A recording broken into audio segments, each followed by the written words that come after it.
Alrighty, let's try this again. Again, I'm attempting an interview with Kevin Lepage, a former NASCAR Winston Cup competitor. Let's try this again.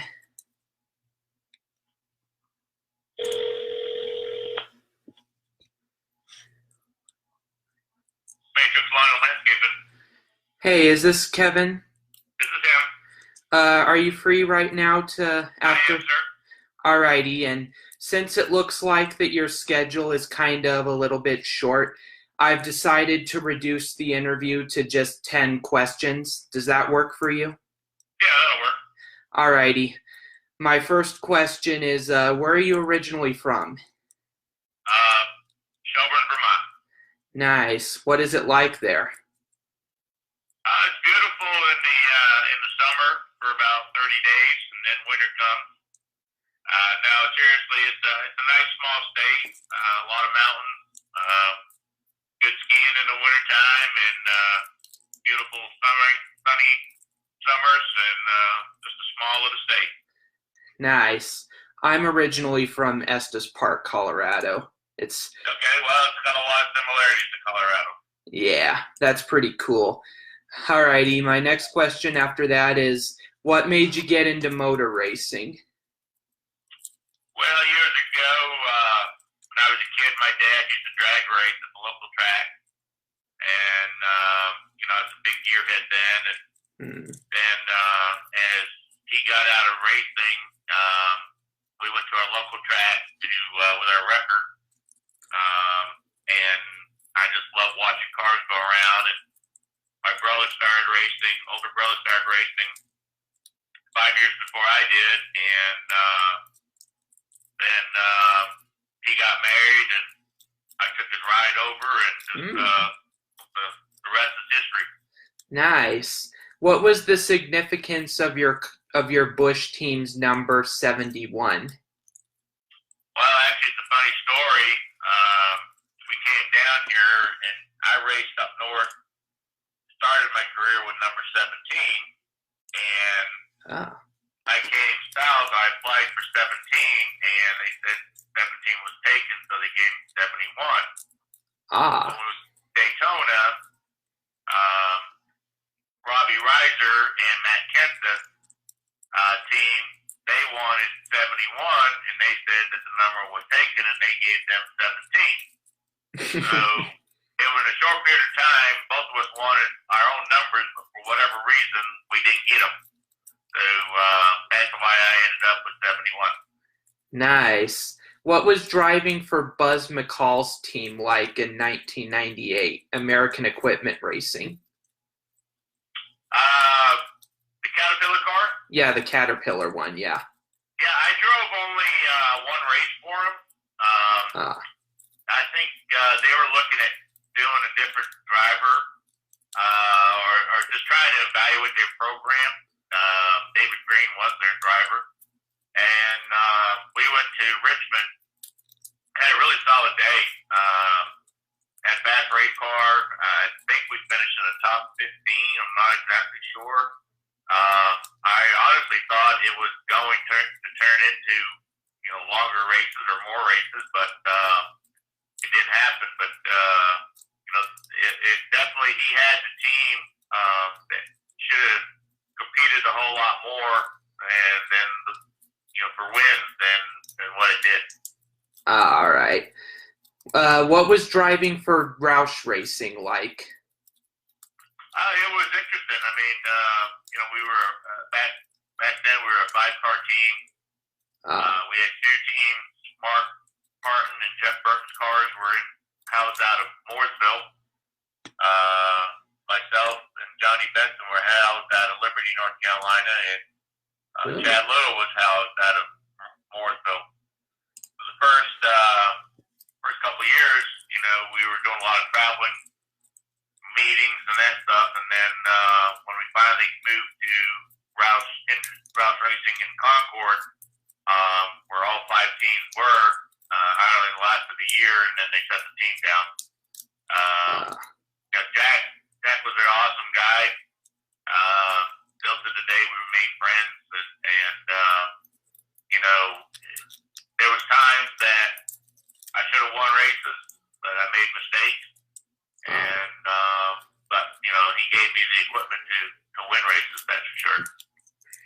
Nice. So were those the good years of your racing career, like the best years of your career? You know, yes and no. I had solid races at Morgan McClure. Uh, We had a lot of fast race cars. We went through some major body changes with Pontiac and Chevrolet. We had fast race cars on a lot of speedway races that just got caught up in the big one. We had some fast mile and a half cars and, bad pit stop here or an untimely caution, caused some good finishes. The Nation Red car with Jim Smith, we had very fast Fords. We ran about every racetrack that we went to with them, and I think I ran about a half a dozen races with them. We qualified in the top 10, ran in the top 10 and, bad pit stop or, something fell off the car. So, we had multiple cars, race teams that we ran good.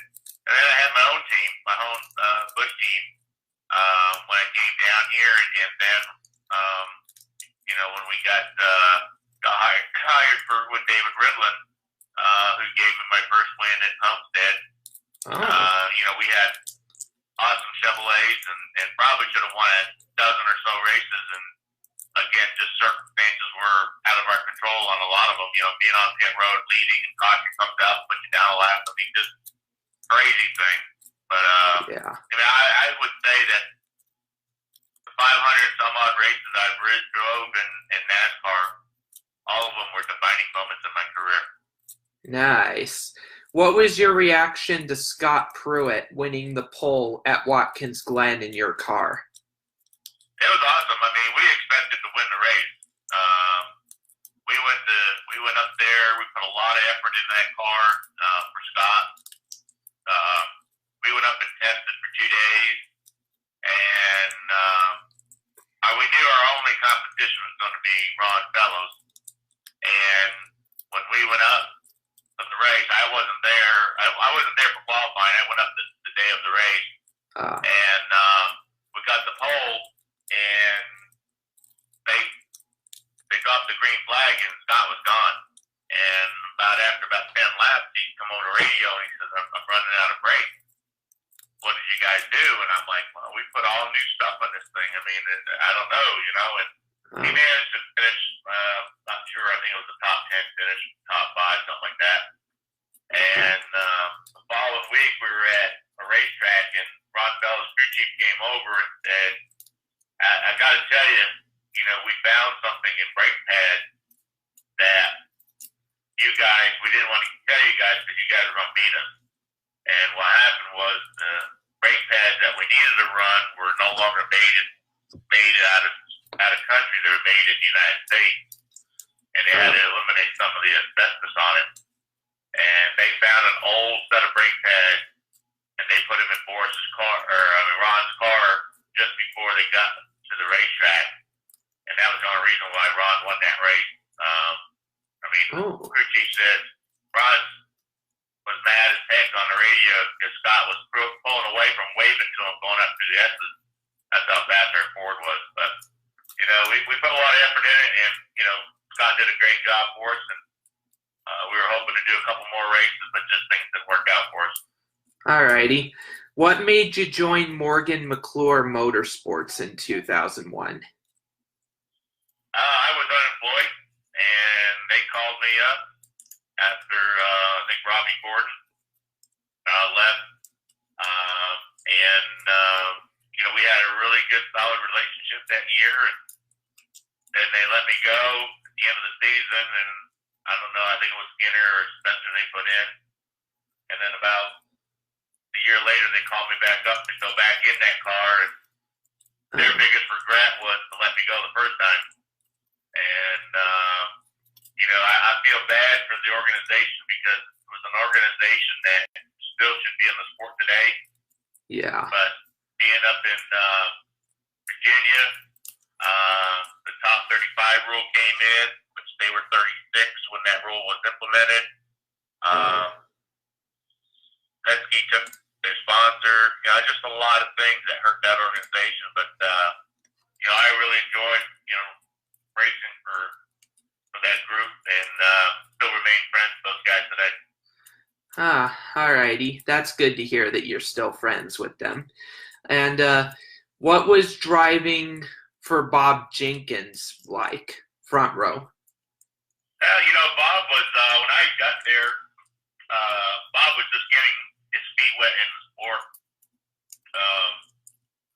He was a guy who enjoyed racing, had a little bit of money, and wanted an experienced driver in there to help get the program where it needed to be. And unfortunately, we had some behind-the-scenes stuff that was going on that crew chiefs wanted to bring their own driver in and not me. And Bob would call me up and ask me, what my opinion was, and I would tell him, and then he asked the crew chief, and he'd get a different answer. But then Bob would call me back and say, I'm hearing two different stories, and I'm like, Bob, I got nothing to lie to you about. My career is on the downhill side. Some of these guys, are looking to stay in the business, working wise, whatever. I really don't care. If you want to fire me, you can fire me.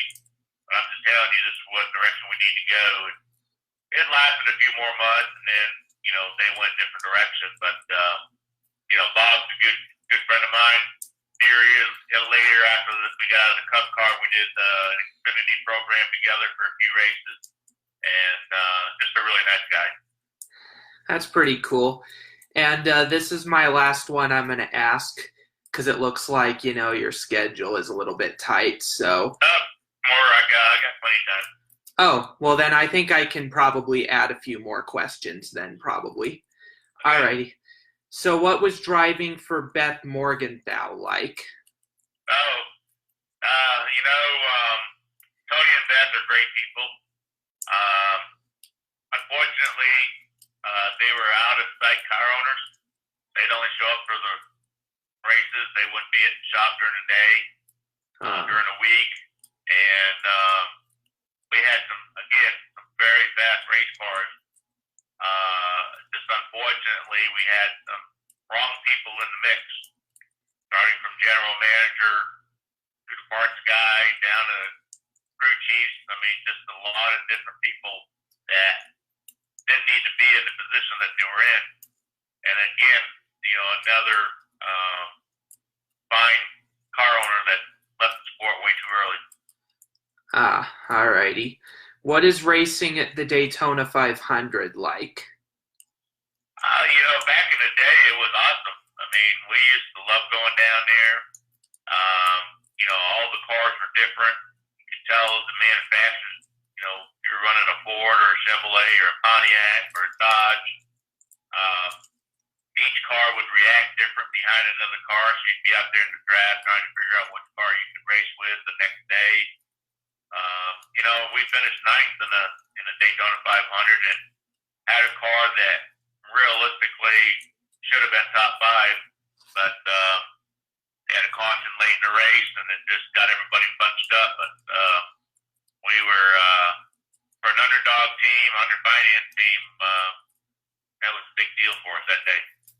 Yeah, that sounds really cool. Finishing ninth at Daytona was pretty cool, it looks like.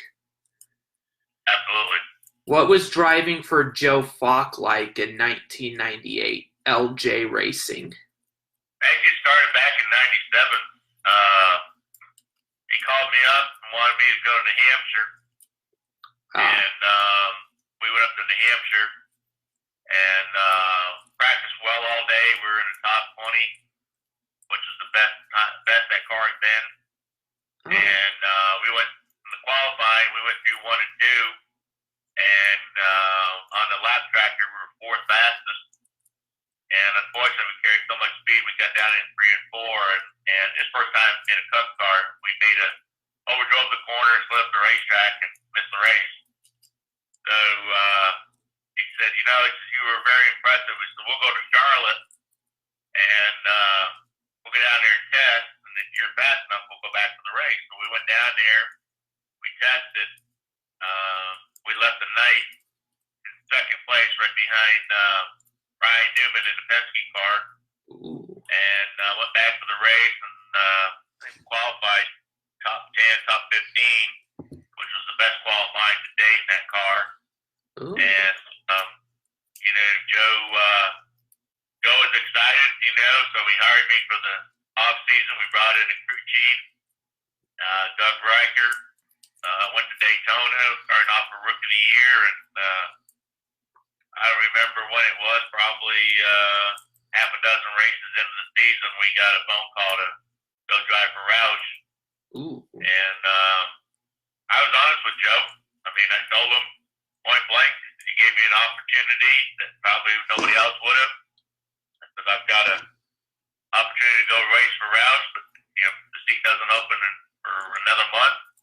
I'd like to stay in the car and help you out, until you find a driver. And he said, oh, yeah, no problem, And we went to Sonoma, qualified the car in Sonoma, came in race morning, and Tommy Kendall was getting in my car, and I was fired right out of California.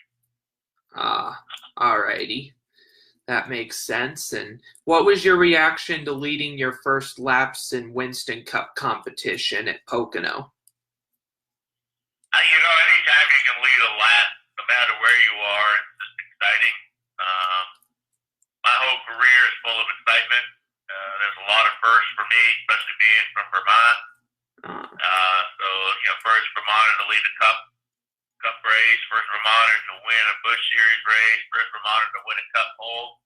Just a lot of firsts, and something that I'm very proud to represent the state like I did. That's good on you. And what was Jack Roush's reaction to you winning the pole in Atlanta? He's actually surprised, because even though, I was a team car, there was a pecking order there. I was most generally third or fourth, sometimes even fifth depending on what racetrack we went to. And, for us to win the pole was exciting. And then, we ended up being in the Bud Shootout the following year, which was cool. We had Mac tools on the car for a one-off deal. So, just not winning the pole was just the one thing. We ended up having to go run the Bud Shootout, so we had to sell a speedway car for there. So, just a lot of positives out of it. That's great to hear. And that sounds like you had a lot of fun. And what was it like finishing fifth at Darlington? It was one of my favorite racetracks. I loved Darlington from the first time I went there. The year we finished fifth, it was 2 years combined, 4 races. We were the only driver, and the years I was at Roush, were the only driver to finish in the top 10, 4 races in a row, and be on the lead lap in 4 races at the end in a row. So we had a setup there. I loved the place. Would have won that race if we didn't have rain out. That's it. One during the rain, but we passed him 2 or 3 different times throughout the day, and unfortunately Mother Nature got us that day, but we had a fast forward there. Wow. So what led to your departure from Roush? Sponsorship issues. We didn't have a Prime Star was leaving, TV Guide was leaving, and they were struggling to find a sponsor for me. They worked really hard to find one, and just couldn't put it together. All righty. What was your crew chief, Scott Eggleston, like?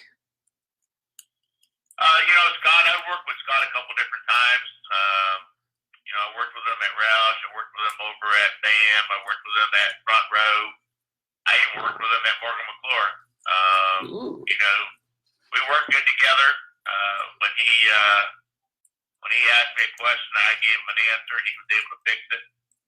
If he second-guessed himself, he always asked me, and, we talked about it, came up with a game plan.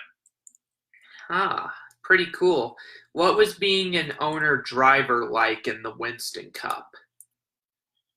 Well, back in the day, I only ran one race, I believe, as an owner-driver. And we had a lot of help. Doug Yates gave me a motor. I shouldn't say gave me a motor, but he rented me a motor and go to the 600. And in my own car, and we just had a lot of help. We had to throw together a pit crew and open up a lot of eyes. I think that's what made me stay in the Cup Series, a few more years, and where we took this car that was an old Cranford Haas car that didn't make Indy with Shauna Robinson, and we put it together, went to Charlotte. Like I said, ran in top 15. I think we finished top 20. Not 100% sure.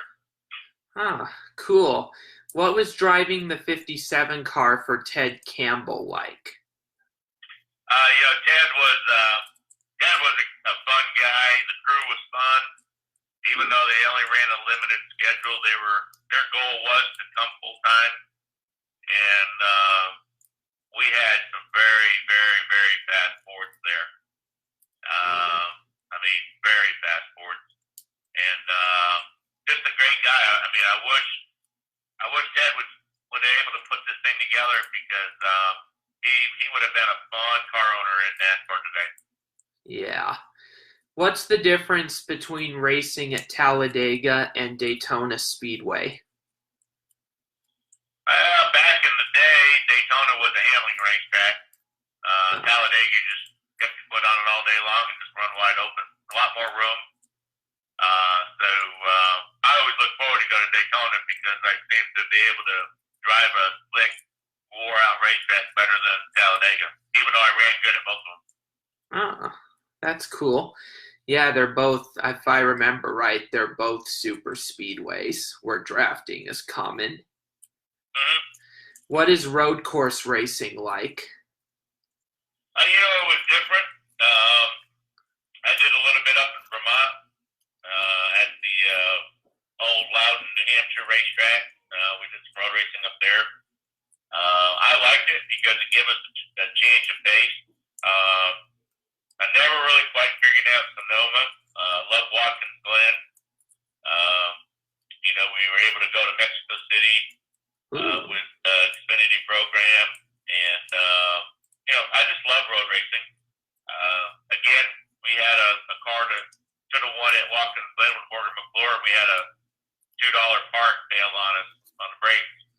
Cost us a good finish. What year was that?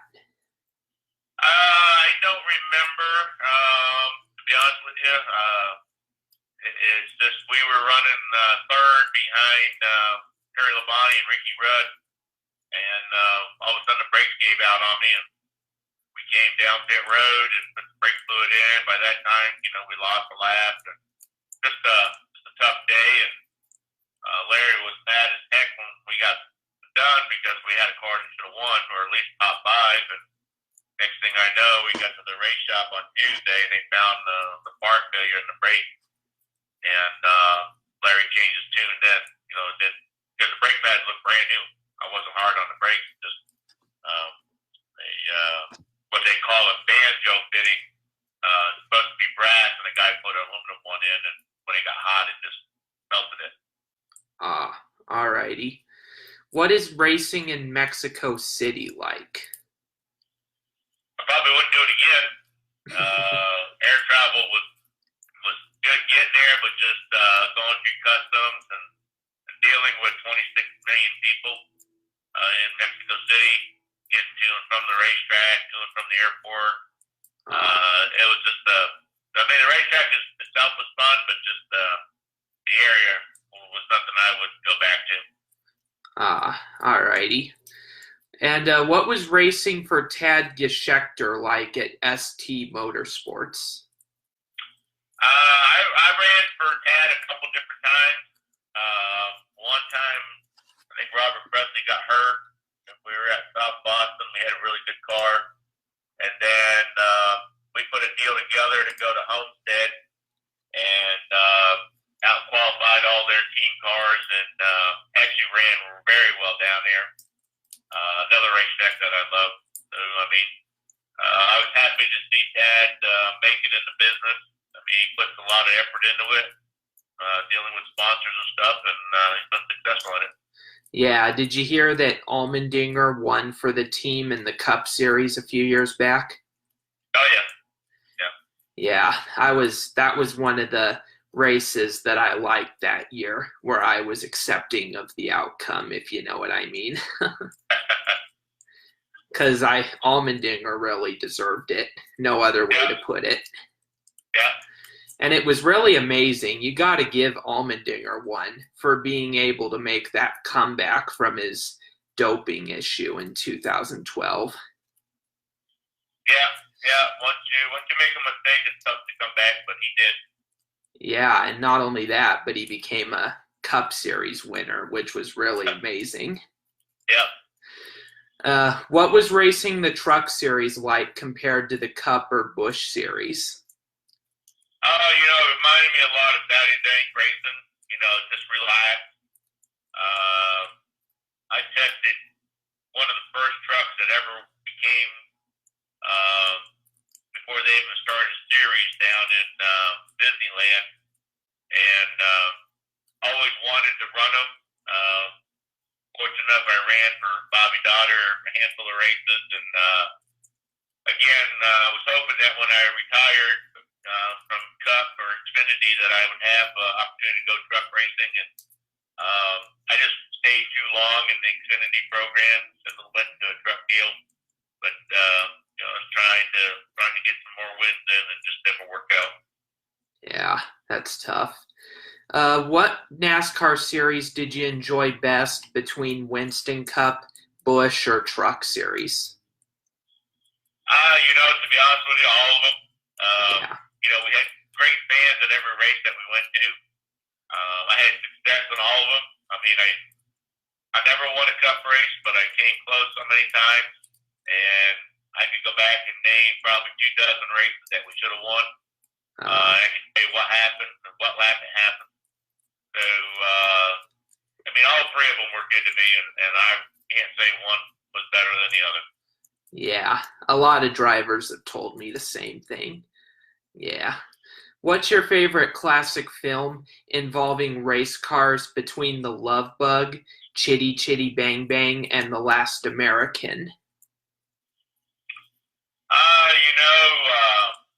Probably Days of Thunder. Oh yeah, that would be on that list. Yeah, because it's just classic. Because it was more current, and the race shop, is not far from where I live here in Morrisville. So that would probably be the one. Yeah, I might need to start adding Days of Thunder to that list when I ask questions, because all the other drivers are telling me the same thing. Days of Thunder is the best. Yeah.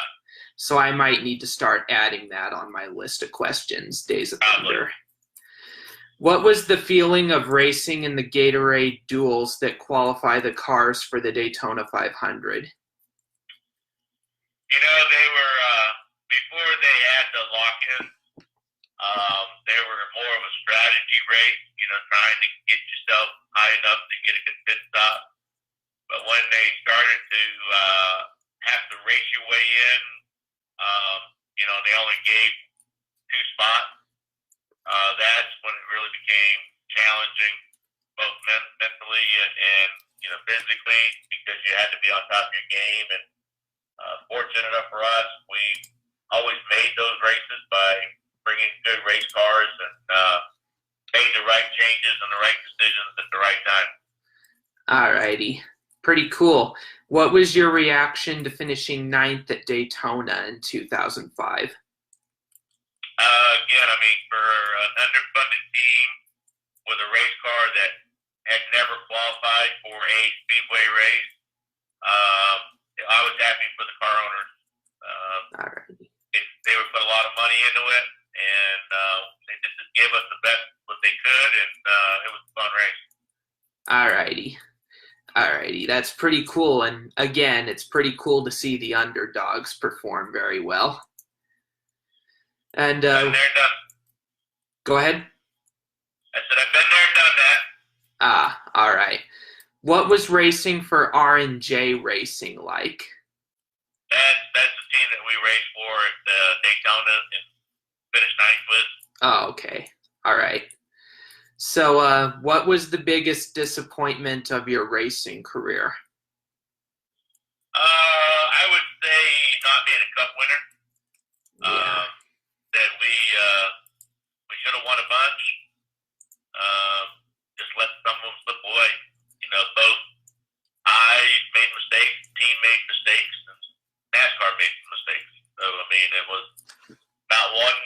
good thing, just a disappointing thing that we never got. Yeah. All right. Are you religious at all? And if so, how has it impacted your career? Well, yeah, I am religious, Catholic. Uh, I always said a prayer before I started the car, and because I always told people that, when I was racing, when I got in my race car, I got in my office or I got in my coffin. I just didn't know what day was going to happen. all right. Left my life in God's hands. Yeah. That's good on you, man. I really like that. I'm Christian, so it's a similar thing. I'm similar to you in that. Alrighty, so this is my last question on my list, which we ended up covering the whole interview after all, which I'm grateful for. But this is my last one on the list. And it is, what are you doing now that your career in NASCAR might be over? Well, when I was still racing, I bought a small landscape company because I knew racing wasn't going to be forever.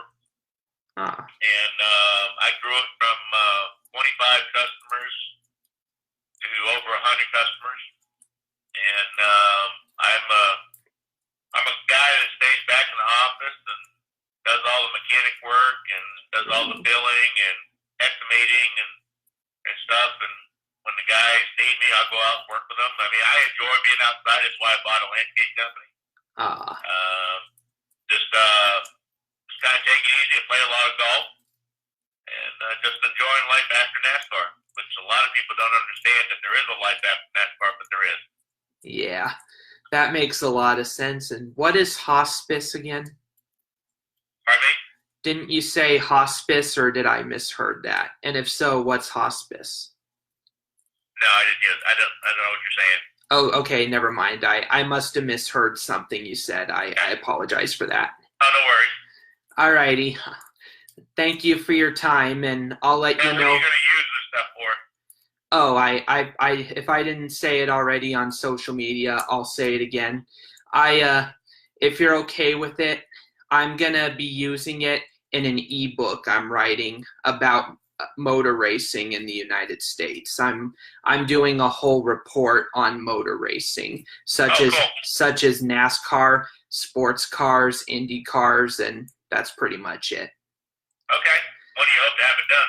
I hope to have it done hopefully within the next couple years, but I'm kind of focusing my time right now on getting the information by interviewing, people from the sport before I start writing it.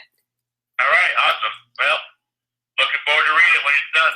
Yep, and whenever it's published, which it's an ebook, so whenever it's published, I'll send it to you through our Facebook Messenger. All right? All right, bud. All righty. Thank you very much, Kevin. All right, bye-bye. Have a good one. All righty. That turned out well. I think I misheard him on the final thing he said, but, things happen. You make mistakes, live and learn. All righty. So that worked out. Thanks to all who joined me.